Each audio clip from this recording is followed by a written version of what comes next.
Hola a todos, comenzamos con la parashá Shemini. Y bueno, esta es una parashá un poquito más corta que algunas de las anteriores que hemos hecho. Esta parashá, en esencia, su nombre tiene mucho que decir. Shemini es una palabra muy profunda en términos de muchos significados en hebreo.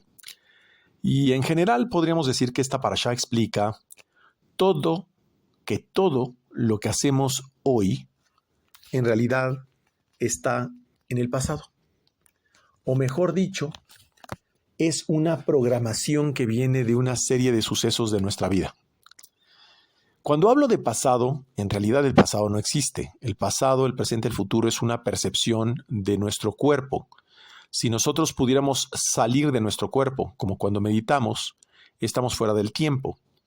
Pero en realidad observamos en Shemini que todos los sucesos que ocurren en nuestra vida en realidad es consecuencia de la programación que nosotros hacemos en nuestra vida. Como la Torá es una inteligencia muy grande que explica cómo vivir una vida en plenitud. Dentro de la parashá Shemini está la palabra Shem, nombre. Y justamente explica el Zohar que toda la Torá es un solo Shem, un solo nombre de Dios. Es decir, si nosotros observamos desde la letra Bet de Bereshit hasta la última letra de la palabra Israel, que es como acaba la Torá, con la letra Lamed, en realidad forma la palabra Lev, cuando ponemos Lamed y Bet. Es decir, Lev significa corazón. Toda la Torá es la enseñanza y la inteligencia para poner dentro de nuestro corazón la forma como debemos de programar esos sucesos y convertirlos en una realidad. En esta parashá, básicamente aprendemos que el nombre Shem, precisamente por si no lo recuerdan, el nombre Shem, que es Shin Mem, vale 340, y ese nombre 340 es la unión de Shaddai con Yud-He Vav-He, es decir, la capacidad de poder manifestar la columna central, la Sefirá Tiferet y la Sefirá Yesod, que es la columna central, junto, yendo más arriba a la Sefirá Keter. Y justamente se van a dar cuenta que en esta parashá es directamente la forma de cómo brincar a través de toda la columna central. Vamos a explicar un poquito. Empieza la parashá diciendo Vaihi bayom hashemini kara Moshe le Aarón ulbanab ulzikne Israel. Y justamente vamos traduciendo, dice, fue en el 8º día que llamó Moshe a Aarón y a sus hijos y a los líderes de Israel. Cuando la Torá habla de días, en realidad no habla de un día físico, habla de un nivel de conciencia, habla de niveles. En el momento en el cual se utiliza la palabra Vayehi, sabemos que a diferencia de la palabra Vehayá, quiere decir que contiene alguna noticia que normalmente podría decirse como triste. Y es que en esta parashá habla de la muerte, aparentemente, de Nadav y Abihu, los hijos de Aarón. Entonces, en la parashá Shemini hace referencia al 8º día, donde a través de la palabra Vayehi nos habla de mandar o de llamar a Moshe y Aarón en el 8º día. Y este 8º día tiene mucho que decir. En realidad, 8, 8º, también se dice Shemone. Shemone es 8, Shemini 8º. Cuando hace referencia a estos días, habla de Sefirot, habla de la Sefirot del árbol de la vida. Entonces, esto hace referencia a la trascendencia de la naturaleza para elevar desde Malhut hasta Binah, desde el mundo físico hasta el nivel de Binah, que es el Shabbat, a través del Mishkan, es decir, a través del tabernáculo, pudiendo, y esto es lo que tiene de maravilla esta parashá, pudiendo conectar de forma directa al Creador sin pasar por Zeir Anpin. Quiere decir que en esta semana conectamos directamente desde el mundo físico por toda la columna central, desde Yesod hasta Tiferet, Shem, y de ahí conectamos al nivel de Binah, que es el Shabbat. Asimismo, el número 8 suma 7 más 1. Es decir, 7 normalmente hace referencia a las 7 sefirot, que es Zeir Anpin más Malhut, es decir, el sistema emocional más el mundo físico, la manifestación física. Pero este 8 lo que quiere decir es que nos conecta por encima de la naturaleza. Y es que gracias a Aleph, que vale 1, representa que el Creador mismo se manifiesta en el nivel de Atzilut, en el nivel de la meditación, para poder impregnar las 7 sefirot desde Gesed hasta Malhut. Es decir, las meditaciones de este Shabbat impregnan directamente desde Atzilut, desde Gesed hasta Malhut. Es decir, nos habla de la posibilidad de influenciar un entendimiento superior para trascender sobre la vida natural. Y es que saben que hablaba mucho en este Shabbat en la mesa de un tema que normalmente no nos es común. A todos nosotros nos enseñaron desde pequeñitos que tenemos que seguir el ciclo de la vida. Y es que saben, la gran sorpresa es que nosotros no fuimos hechos para ese ciclo. Nosotros no fuimos hechos para el ciclo de la vida porque en realidad el ser humano no tiene un ciclo. El alma es eterna. El alma no pasa por este proceso animal, por este proceso de planta, por este proceso mineral, ¿verdad? Un proceso donde nos enseñaron que desde chiquitos nosotros nacemos, crecemos, nos reproducimos, envejecemos y morimos. No, perdón que lo diga así, no soy perro, no soy gato, no soy pato, no soy toro. Me rehúso como ser humano a pasar por ese proceso. Ese es el proceso natural. Ese es el proceso de mi cuerpo y es inevitable. El ángel de la muerte, en esencia, está adherido al cuerpo desde que nacemos. Por lo tanto, algo es seguro, y es desde que nacimos, vamos algún día a morir. Así de cerca está la muerte de nosotros. Pero lo que no está cerca, pero ni por lejos, es que ese proceso natural corresponda al ser humano. De hecho, no entendía por qué en esta parashá mi maestro explica la historia del rey David, que lo vamos a tocar más adelante. Y es porque realmente el ser humano no fue creado para este mundo físico. Y de ahí es que nos sentimos en este mundo abandonados, aislados, sin sentido, porque una vez que nos desprendemos de temas de familia, de hijos, de profesión, de todo eso, la pregunta es ¿qué hacemos aquí?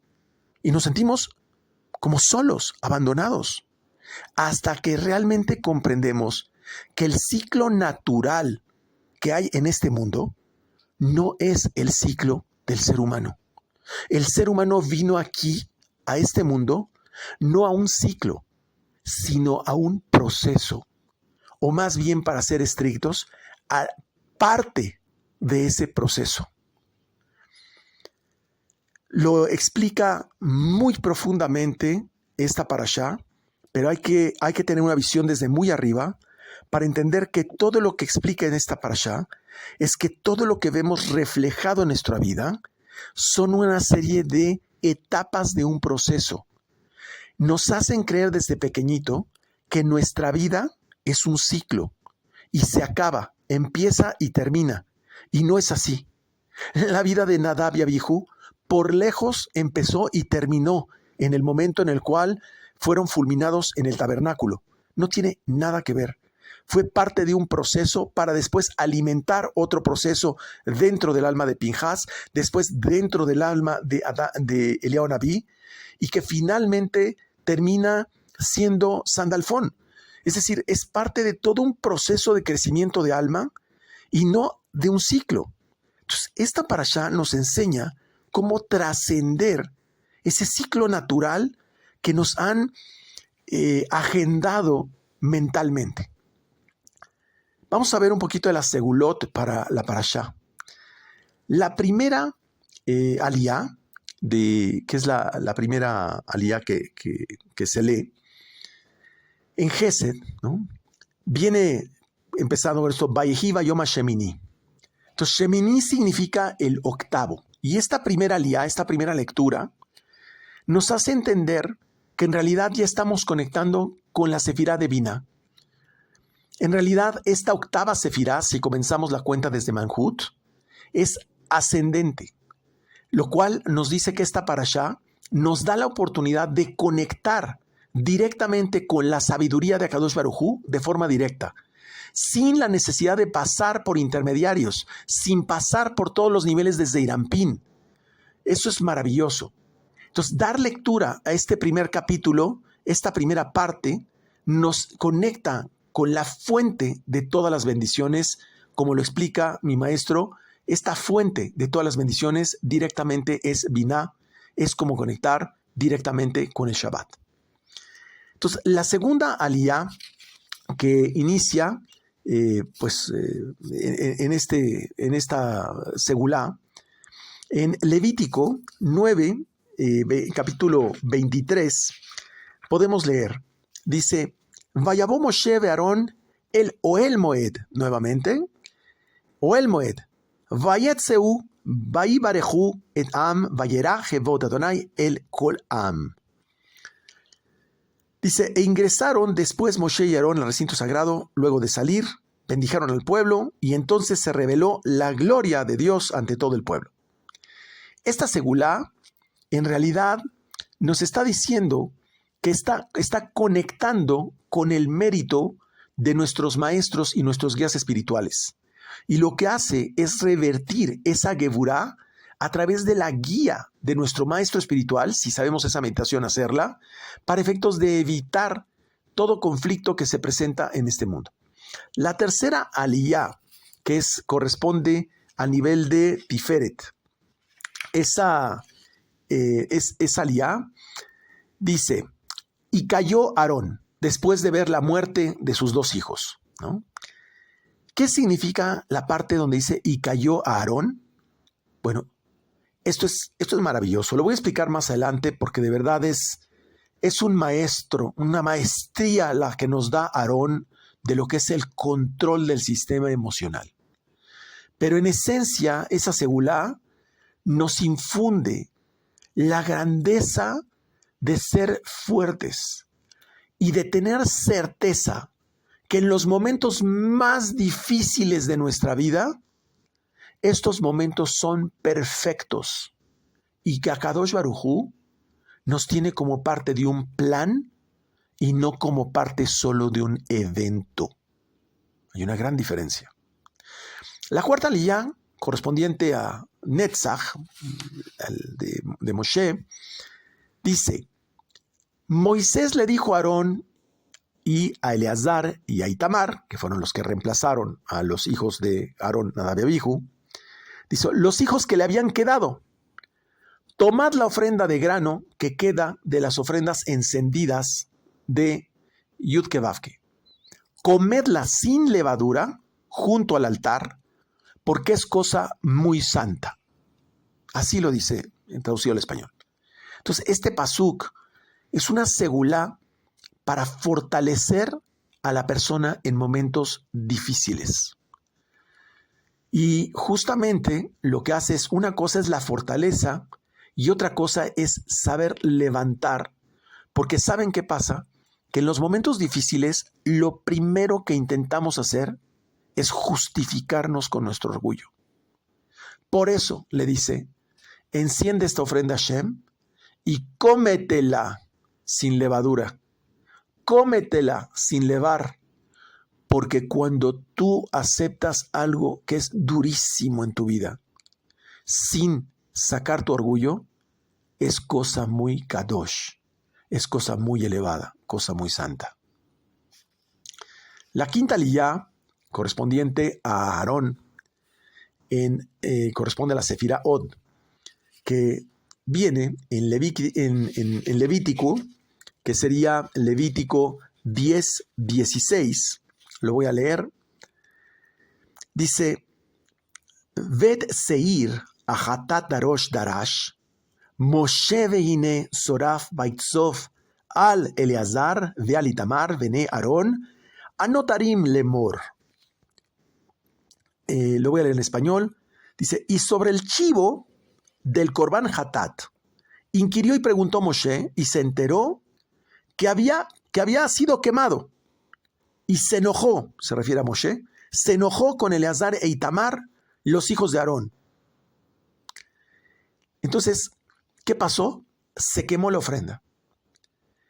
¿Qué significa esto? Bueno, primero, aquí donde viene la palabra darosh darash, que significa inquirió e investigó, inquirió y preguntó, ese darosh darash es el centro de todas las palabras de la Torá. Darosh darash, curiosamente, es la misma palabra, se escribe igual, darosh darash, nada más lo que cambia son las vocales, y son las dos palabras centrales de todas las palabras que están escritas en la Torá. Es el punto medio de la Torá, lo cual nos conecta con la columna central de la Torá a nivel de palabras. Pero también en esta parashá está una palabra que contiene una vav, que es exactamente el centro de todas las letras, contando de izquierda a derecha y de derecha a izquierda de toda la Torá, una vav que parte a la mitad. Es increíble. O sea, esta parashá nos hace referencia por todos lados a la columna central. ¿Y qué hay en medio de darosh darash? Un vacío, una parte en blanco. La parte en blanco es lo que está en el centro exactamente de todas las palabras de la Torá. ¿Y qué significa eso? Es la parte de humo blanco. Es la parte correspondiente a la elevación, la luz, el humo blanco. Es humo negro, las letras, pero que están escritas sobre humo blanco, que es el pergamino. Entonces, la mitad de algo nos conecta siempre con la energía de la columna central y con el equilibrio. No solamente saber dar, no solamente saber recibir, sino saber contenerse. Y precisamente eso fue lo que hizo Moshe. Investigó, preguntó, pero supo contenerse. Y eso es algo de lo que más trabajo nos cuesta. Aquí con la palabra darosh, inquirió, llegamos exactamente a la mitad de la Torá en cuanto al número de palabras. Y otro aspecto importante es que la palabra aramea para palabra, o sea, es decir, palabra en arameo se dice teivá, que también significa protección o arca, como, por ejemplo, el arca de Noaj, que lo protegió.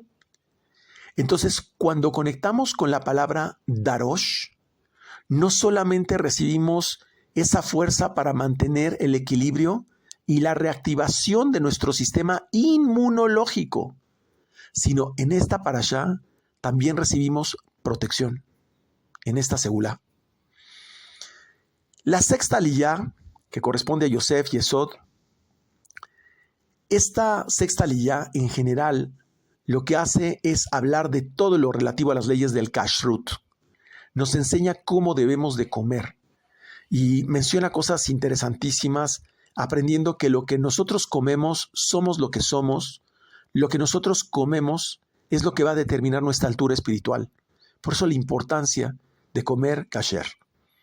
La séptima aliyá, que ya es la última, que corresponde a David Malhut, en el pasuk, en esta parte donde dice, seréis santos, dice, pues santo soy yo, lo voy a decir en hebreo, Viten kedoshim ki kadosh ani, es para que conservemos la pureza y la santidad del alma. Ser taor es ser puro. Eso habla del cuerpo, la pureza del cuerpo. Pero ser kadosh es la santidad del alma. Es saber ir al otro lugar para poder bajar los paquetes y mantener nuestra alma kadosh del otro lado. Entonces vamos a abundar más respecto a este tema de la columna central. En esta parashá tenemos la palabra, como les decía, darosh darash, que marca exactamente el centro de la Torah en términos de palabras. Pero la palabra izquierda y derecha, que es la misma, en la mitad tienen un espacio. Las dos son la misma palabra, darosh darash. ¿Qué traducción tiene esto en la Biblia? ¿Acaso ninguna? Ya explicamos que conecta con la columna central. Es un salto. Es un salto de conciencia entre Binah y Malhut. Pero también tenemos en otra parte de la parashá, que es muy, muy, muy importante, es exactamente en el capítulo 11, versículo 42, dice, Kol olej al gajón, y la palabra gajón, precisamente la O es una Vav, que marca exactamente la mitad de las letras en la Torá. Y es una letra Vav. Hace referencia tanto a la columna central como al nivel de Zeirampín, que es el libro de Vayikra. Porque finalmente Vayikra es Zeirampín, el sistema emocional. Pero también conecta con todo este equilibrio inmunológico. ¿Pero cómo? No entiendo. ¿Es como mágico? En realidad sí y no. Cuando tú sabes controlar tus emociones, cuando tú sabes contenerte, no decir reprimirte, pero contenerte de forma inteligente, lo que estás haciendo es ganando salud.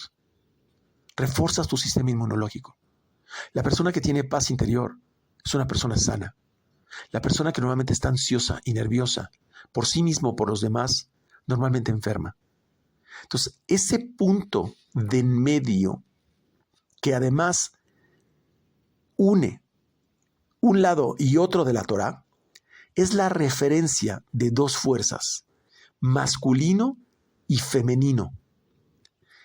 Es la fuerza, lo voy a explicar, cuando tú unes una fuerza de la misma magnitud y pones una fuerza equivalente en sentido contrario, lo que se produce en medio es una anulación de fuerzas. Se neutraliza por completo. Esa es la manifestación de la columna central de la Torá.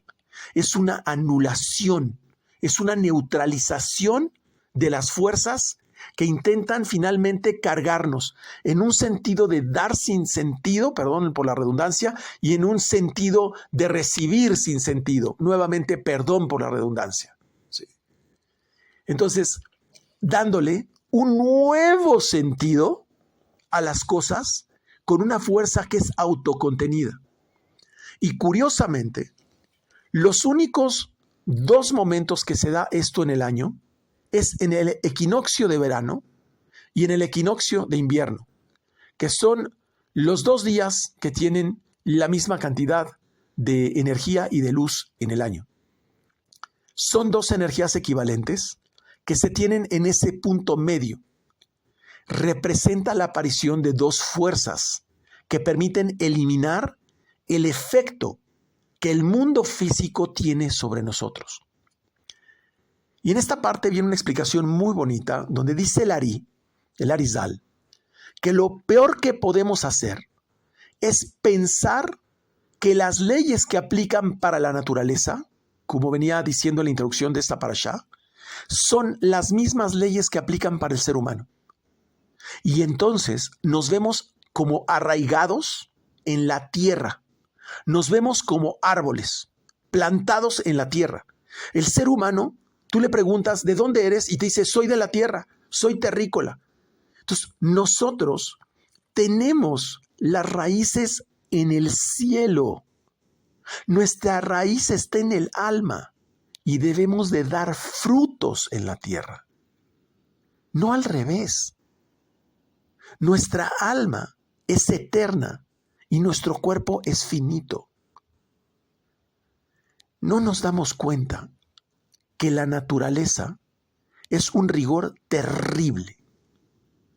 Cuando tú volteas y ves un paisaje hermoso, dices, mira, pero qué cosa natural más bonita.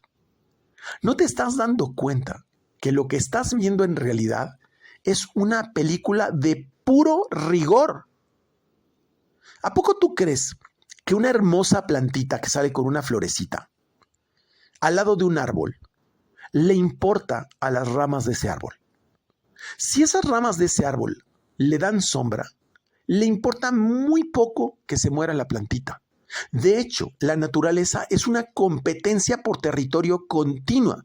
El árbol quiere crecer más, la planta quiere crecer más, las hormigas quieren abarcar más territorio. Todos los animales y las plantas y la naturaleza en general están siempre pasando a través de un proceso de rigor terrible. Y nosotros, escuchen lo que voy a decir porque es trascendental, creemos que por haber sobrevivido a la naturaleza es buena para nosotros. No. Creemos que por haber sobrevivido a la naturaleza, debemos apegarnos a la naturaleza. Nada más falso. En la naturaleza, que es la numerología Ateva, igual que Elohim, es puro ego tratando de sobrevivir. Lo único que puedes ver en un árbol es ego. Lo único que puedes ver es en las hormigas, ego. Ves en los animales, ego. Es decir, es ganar espacio sobre todas las especies. Ah, no, bueno, pero es que yo tengo un perrito que es muy lindo y es muy amoroso. Sí, déjalo sin comida. Déjalo sin comida. Ve los videos de lo que pasa cuando las especies están en un estado de competencia natural. Es terriblemente aguerrida. Entonces, debemos estar por encima de toda ley natural. Eso es Shemini. Es conectar de Malhut a Binah. Pasar por encima, no solamente del sistema natural físico, sino del sistema natural emocional. Usar la naturaleza como una sabiduría de ejemplo es terrible. De hecho, para que quede muy claro, el origen de la caída del mundo es una caída espiritual. El origen de toda la caída del hombre, de Adán y Jabá, es haber actuado de una forma natural y haber pensado que sin tener dominio de lo sobrenatural podíamos controlar un cuerpo. Y comimos del árbol del bien y del mal, que es un cuerpo, y no lo pudimos controlar. La naturaleza nos controló a nosotros. Por si no nos hemos dado cuenta, este mundo está roto. A nosotros nos corresponde ir por una ley sobrenatural y devolver el orden al mismo. Shemone, también el número 8, cuando lo acuestas, es el símbolo de infinito. Es decir, a nosotros nos corresponde transformar la finitud de este mundo y devolverle la infinitud a los procesos de vida. Pero nos han hecho creer que nosotros vinimos a vivir este mundo y nadie se ha quedado a vivir en el mismo. Por favor, díganme quién ha estado en este mundo más de 150 años. Entonces, eso es conectar con el octavo nivel y con el octavo día. Akadosh Baruj Hu creó el mundo por 6 días. Cada día representa un milenio. 6 milenios. Y un séptimo día que es de descanso. Pero el octavo día está por encima de ese día. El octavo día está más allá aún del descanso. De hecho, es que el Shabbat es llamado descanso en términos físicos, pero en realidad es un gran trabajo espiritual. Entonces, el Zohar explica que Akadosh Baruj Hu habla a su Torah y le dice: voy a crear al hombre y la Torah. Sus secretos le responden. La Torah le responde: no lo hagas. ¿Por qué está hablando de todo esto? Porque le dice: vas a ser una criatura que tiene un cuerpo, que tiene una finitud y tiene la capacidad de crear y alterar tu creación. Te va a irritar y puede destruir tu creación. Entonces, ¿de qué está hablando? Está hablando de toda nuestra ignorancia y la manipulación de las fuerzas del mal que propician continuamente cortocircuitos en la vida diaria de nosotros, del hombre, que es el motivo por el cual se crean los korbanot, los sacrificios. Voy a dar una definición clarísima.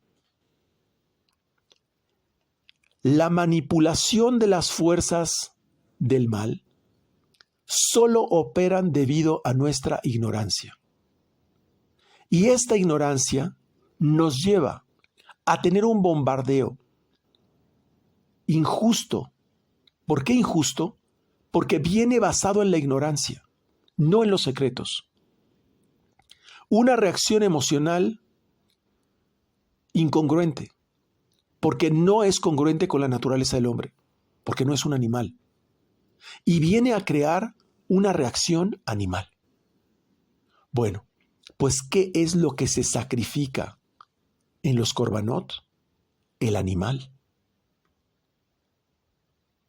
¿Qué se sacrifica en el holocausto? El animal. Y genera la rectificación emocional y como consecuencia reestructura el pensamiento. Entonces, los korbanot o los sacrificios, que en realidad es un proceso de corrección material, emocional, de pensamiento y finalmente espiritual, en pocas palabras, son las razones por las cuales debemos acercarnos al Creador. Mi maestro lo explica, pero a mí me costó mucho trabajo llegar a esta simplificación. En realidad, los korbanot, cada vez que vemos los holocaustos y los sacrificios en la Biblia, no es otra cosa más que las diferentes razones por las cuales nosotros debemos de acercarnos al Creador. Akadosh Baruj Hu, cuando se puso a hablar con su Torah para la creación del hombre, le responde a la Torah. Le dice Akadosh Baruj Hu: tú y yo, es decir, tú, los secretos del cielo, y yo, Akadosh Baruj Hu, que en realidad es lo mismo, daremos estabilidad a este mundo. Haremos un hombre a nuestra imagen y semejanza. ¿De qué está hablando? Está hablando de Shemone. Está hablando de un mundo de Malhut, que es el nivel femenino, que conecta con el nivel masculino, que es Binah, que da de comer, que amamanta a todas las demás sefirot. Imagen, un hombre hecho a nuestra imagen, significa hombre. Y a nuestra semejanza significa mujer. ¿A qué se refiere? Vamos a hacer un hombre a nuestra imagen. Se refiere al macho, al mundo de arriba, al elemento dador. Y a nuestra semejanza es el reflejo, el receptor, la hembra. Entonces, vamos a hacer a nuestra imagen y semejanza, es decir, al mundo de arriba y al mundo de abajo. Por eso la Torah inicia con la letra Beit, cuyo valor es 2, y une el mundo de arriba con el mundo de abajo por la derecha. Tiene una rayita arriba y una rayita horizontal también abajo, y están unidas las dos por la derecha. ¿Por qué? Porque en realidad la primera palabra es Bereshit, pero en lugar de Bereshit decimos Bet Reshit, que significa dos comienzos. Uno es el mundo de arriba y otro es el mundo de abajo, que se unen por la columna derecha. Es decir, por el lado de la clemencia. Pero si no hay clemencia, es porque como hay ignorancia y todo el mundo opera con su lógica, es decir, opera, normalmente la gente le gusta leer de izquierda a derecha. Primero la lógica, después la intuición.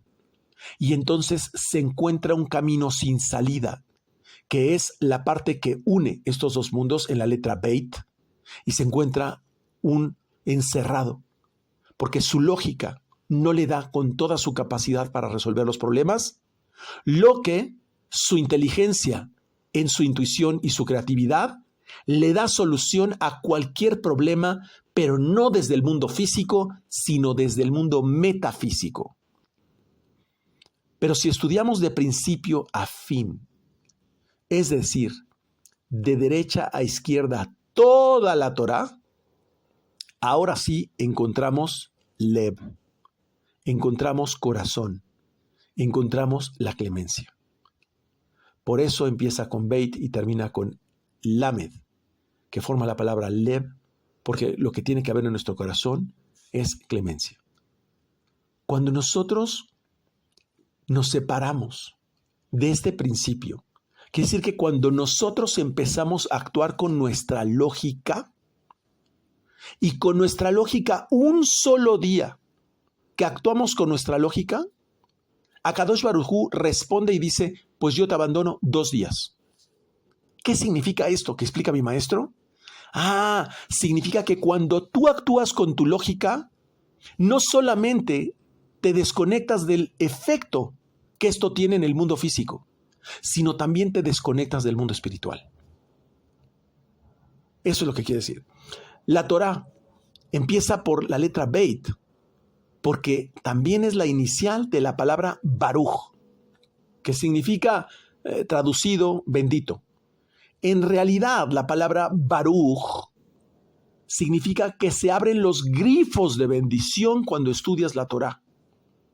Por eso empieza con la letra Beit, porque la primera palabra de la Torá, la letra Beit, que es de la palabra Baruch, quiere decir que en la Torá están todos los grifos que abran todas las bendiciones cuando estudias las leyes y secretos del cielo. De otra forma, te vas a enfrentar a tu lógica. Y tu lógica es finita. Es el cuerpo. Es la serpiente. Es el mundo visto a través de los 5 sentidos. Y eso te va a llevar a un encierro, a un caos. Pero el momento donde se abren los grifos de toda bendición, ese momento se refleja en el alba, en el amanecer, en ese alba. ¿Por qué? Porque en el momento en el cual se empieza a aclarar un poquitito la oscuridad, eso es la metáfora de la unión entre el mundo de arriba y entre el mundo de abajo.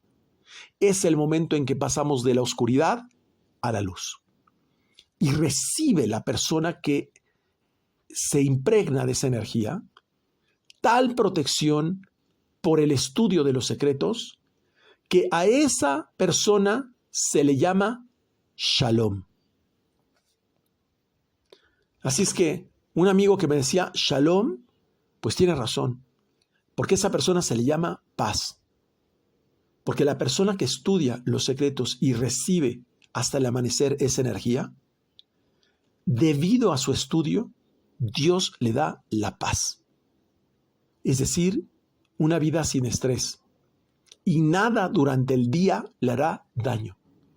Obvio, no estoy hablando de que fuimos a tomarnos unos tragos y nos fuimos a bailar y entonces nos amaneció. No, estoy hablando de que nos emborrachamos de los secretos del cielo y que además bailamos con la alegría de los secretos que aprendimos de la Torá. ¿Quién hacía el Shalom? ¿Quién hacía la paz en el pueblo de Israel? Aarón a Cohen. Por eso debemos captar la energía del alba. Aarón a Cohen, el sumo sacerdote, hermano de Moshe, mantenía un continuo respeto, o vamos a decirle una vergüenza, o una desdicha de la muerte de 600,000 familias. Vean cómo empieza la Parashá Shemini. Yo cuando entendí esto me dio hasta escalofrío. Dice la Parashá al principio. Perdonen, voy a regresar aquí a la primera página. Dice: Vayomer era el Aarón, kach lecha egel ben bakar lechatat. Le dice, y le dijo entonces a Aarón: toma para ti un becerro de especie vacuna para el sacrificio de Hatat. Ya sabemos que Hatat es literalmente el cortocircuito intencionado, el que fue intencionado con toda premeditación.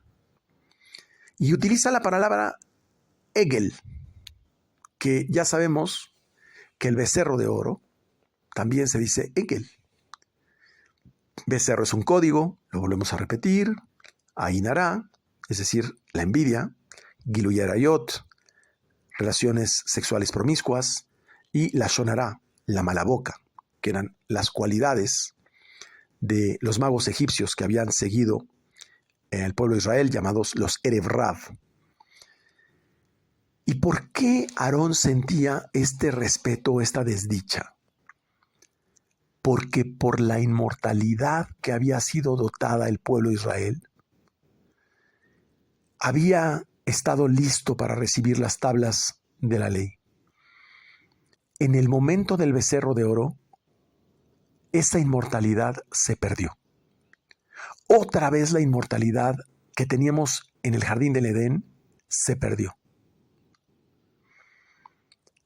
Imagínate el respeto de Aarón, de ser consciente de haber sido parte de un acto que es una vergüenza en términos de la muerte que vendría a 600,000 familias que eran inmortales y no haber podido evitar esa muerte. Yo creo que es una responsabilidad terrible. Imagínate que tú hayas tenido que apretar un botón para matar a 600,000 familias. Esa es la carga que Aarón traía en sus hombros. Y lo primero que hace Akadosh Baruj Hu es decirle: presenta un Korban Hatat, pero no para expiar el pecado.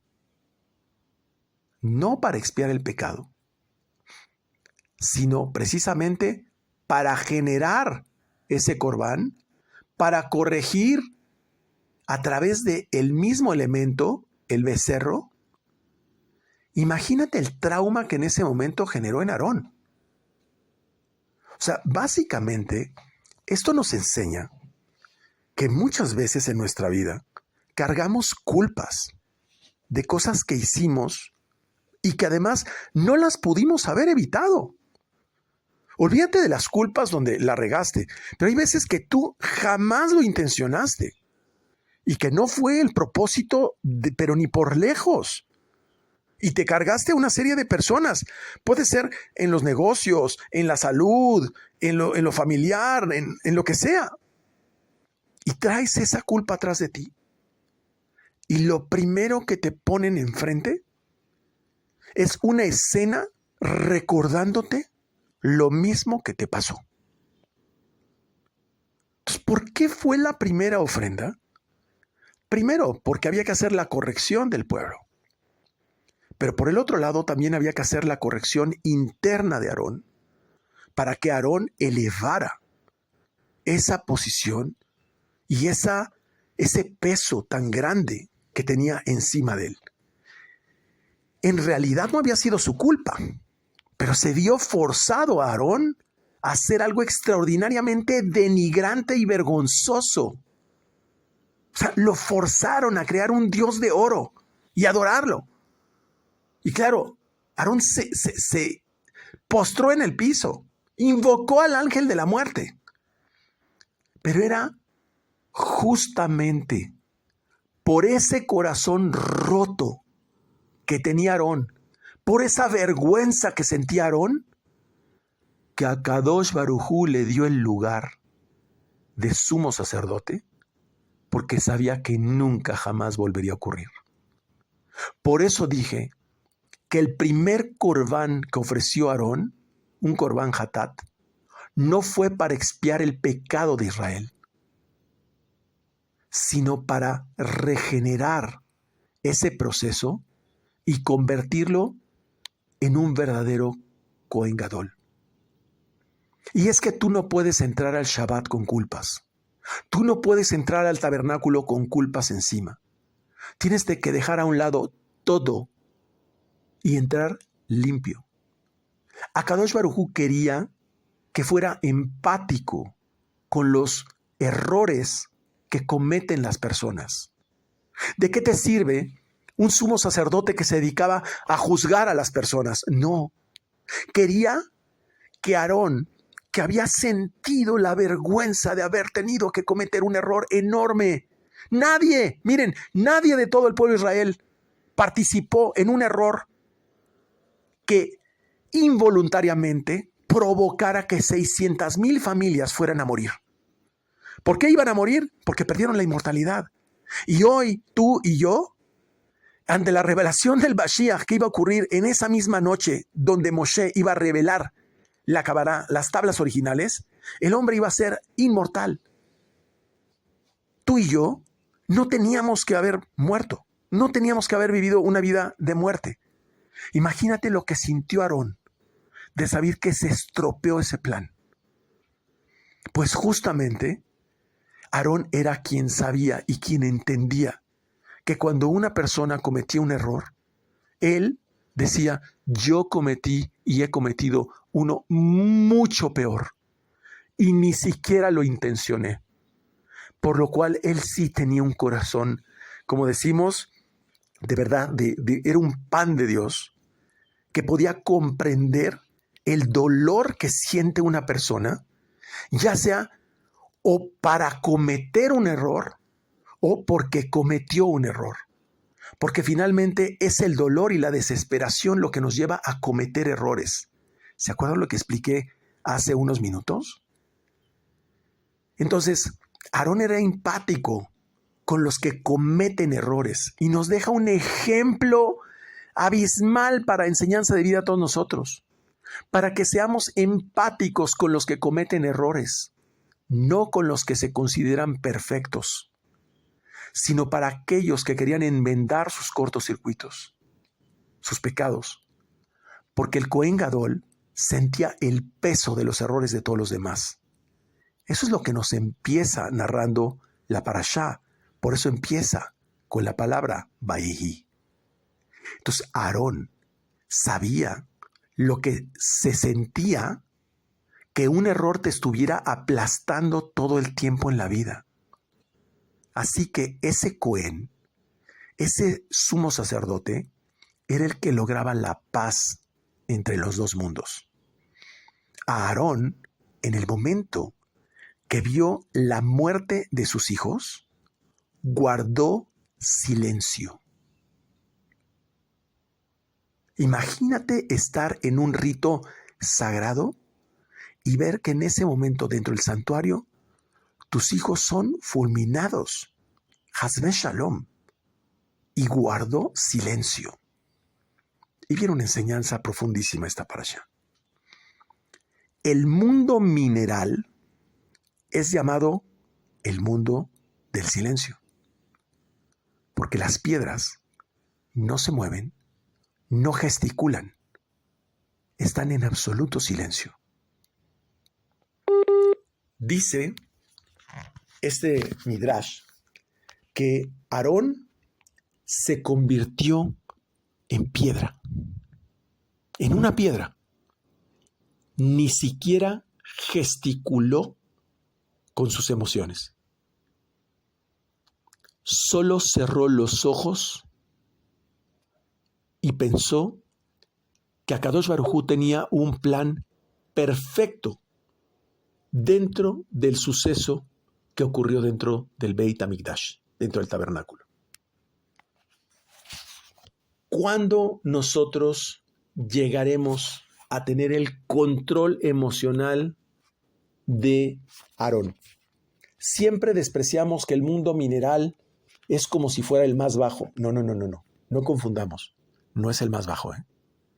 Normalmente una persona que fue sumamente cruel, una persona que despreció la vida, reencarna en una piedra para que precisamente sepa lo que es estar en silencio. Y sin embargo, Aarón nos muestra una maestría del manejo emocional superior a todo lo visto en toda la Torá. Porque miren, Yosef sufrió, fue vendido, fue humillado. Sí. Pero ver enfrente de ti a unos cuantos metros, ver cómo mueren tus hijos, en medio del servicio con todo el pueblo de Israel, y tú solamente cerrar los ojos y ni siquiera gesticular, eso rebasa todo lo que hay en la Torá, en control emocional. Ojalá aprendamos de esta maravillosa enseñanza. Entonces dice Moshe